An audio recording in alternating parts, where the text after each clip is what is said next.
Okay, so first of all, thanks to the 40 people who subscribed to my channel since I started this channel about actually at the beginning of this year, like the very first day of this year. I was at this coffee shop and saw the sunset early in the morning at 6 a.m. It was beautiful, so I took some videos and then I decided to start a channel. And that's because sometimes I have these like interesting thoughts. So I was like, maybe I can share that with some people. And believe it or not, I actually studied conflict, and it's so interesting how like we have so many conflicts, interpersonal conflicts, and then also conflicts in the world. And my question was like, why people fight all the time? But that was very easy. Like the answer was very easy because we fight over stories. Like most of the wars in the Middle East are not recent wars or current wars. They are wars that are fought over stories from 1,000, 2,000 years ago. Um, and but that's beside the point, because today I want to talk about time, because I had this interesting. My mind was like perplexed about time, because um,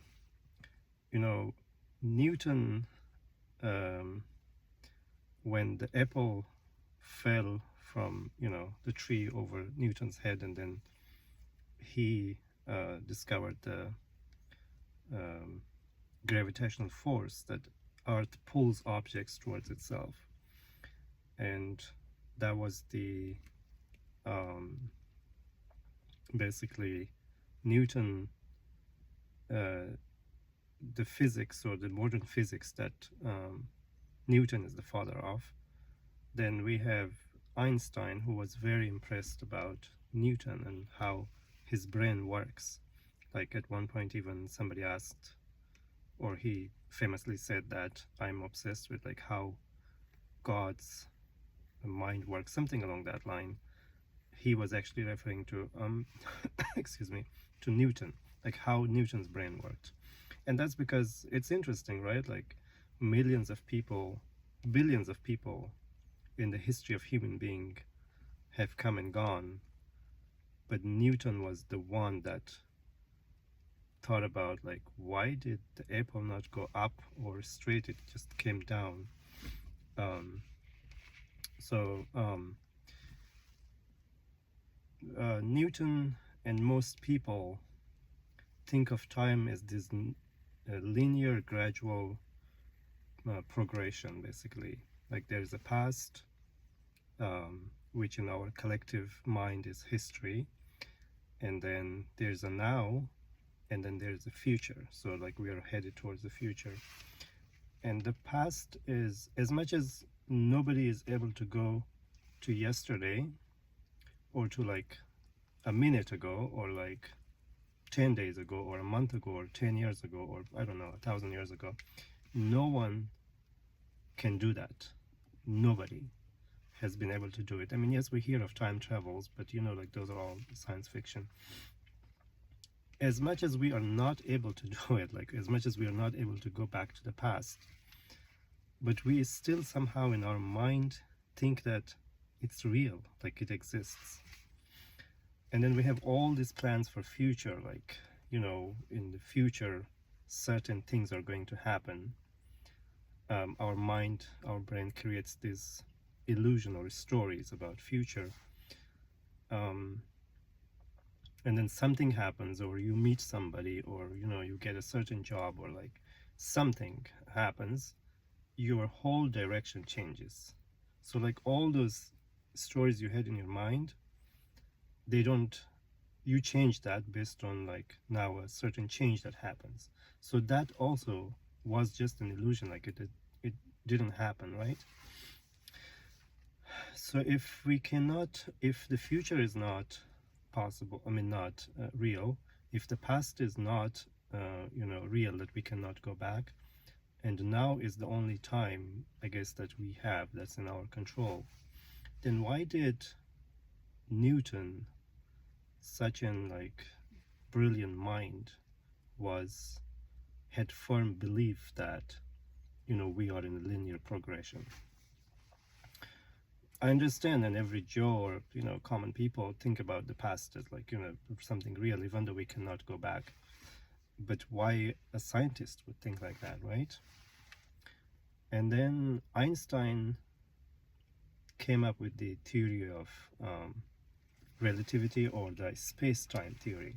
So Einstein basically did not believe in the linear progression of time. Einstein said that any massive object basically curves the space around it. So things are pushed into a massive object, like the Earth is pushed around the sun in a space.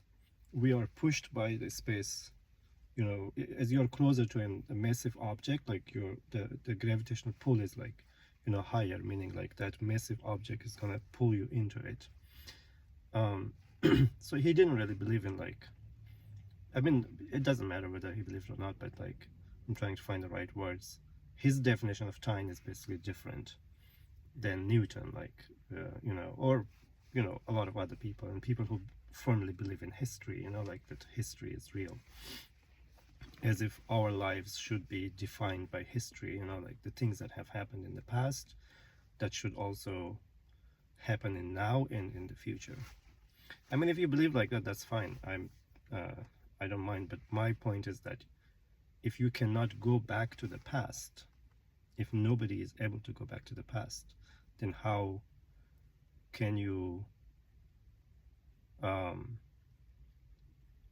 believe that it's real, like it exists, right?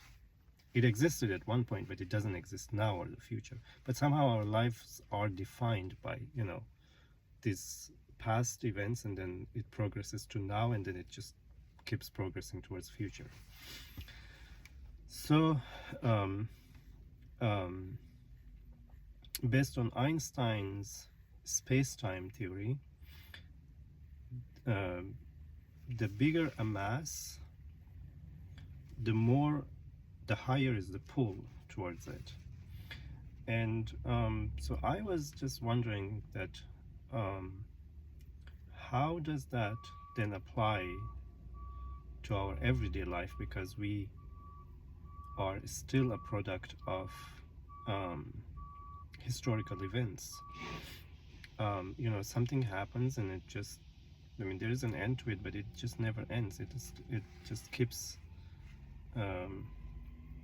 defining our lives.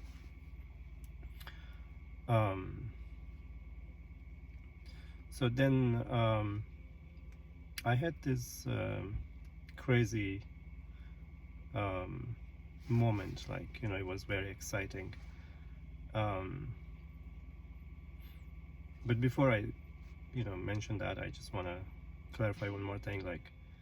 Einstein's theory of relativity is also related, because he said that, or the E equals mc squared, the formula for the theory of relativity, where E is energy and m is mass and c squared is the speed of light, which is a constant. So Einstein believed that everything is relative, like time is relative, and mass and energy are just interchangeable. If any mass travels at the speed of light, so m multiplied by c squared, it becomes energy. That's what we use to make atomic bombs, like a very tiny amount of uranium, I don't know how many milligrams or kilograms were dropped on Hiroshima and Nagasaki, and they created this huge amount of energy. So mass and energy are in the same form. They are relative based on if they travel at the speed of light or not. So if everything is relative, then we come back to our everyday life. So what does it mean? I don't know if you have watched, if you're still watching, because we are at 10 minutes now. time is actually, in my opinion, and now relating to what Einstein said, that like the bigger a mass, the higher the pull. Time is actually the things, the events, the people in your life, the experiences that you either had in the past or you're going to, or you're experiencing now or in the future. Anything that keeps your mind busy, that's time.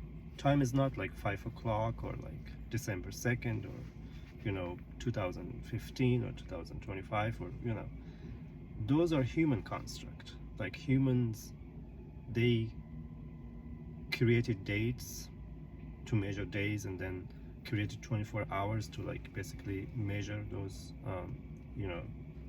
certain durations. Those are all human construct, and just because humans created something, that does not make it real, right? So if you look back in your life, like how whatever age you are at right now, you don't remember the days of your life or the years of your life. You remember the events, the experiences, the people who are either in your life or walked into your life or walked out of your life. You remember those, and that is the time. And how much they keep your mind busy, how much duration do you spend thinking either about the person, about that experience, about that event? That is your time. So what does this all mean then? Okay, I mean, theoretically, my point is that, or I do want to mention one more thing. You see, in 2016, Trump ran for political office, and every time you watched the news since 2016, you could read anything about Trump, and then he became president, and he's again president.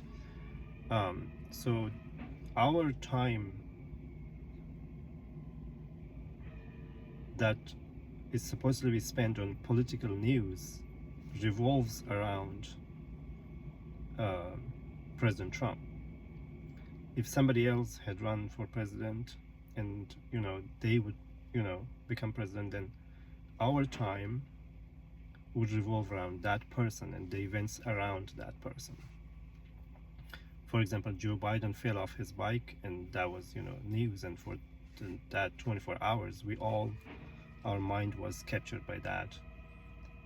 A lot of people fell off their bike, it's not so important, like we don't pay attention. So basically, whatever grabs your attention, whatever you spend whatever your mind revolves around, for how many duration, that is your time. It could be people, like let's say your kids, it could be your significant other, it could be your parents, it could be your siblings, it could be a best friend, it could be anything. So then what does it mean again? My point is that if you have a way to choose these events, like consciously design the experiences that you want to experience at a particular period in your life, then you should do it, because that's what is a good life. Because when you look back at your life, then you don't feel disappointed, because you consciously basically planned a certain thing that you wanted to do. Because that the moment you are born is also the moment that you are basically counting towards your death. Because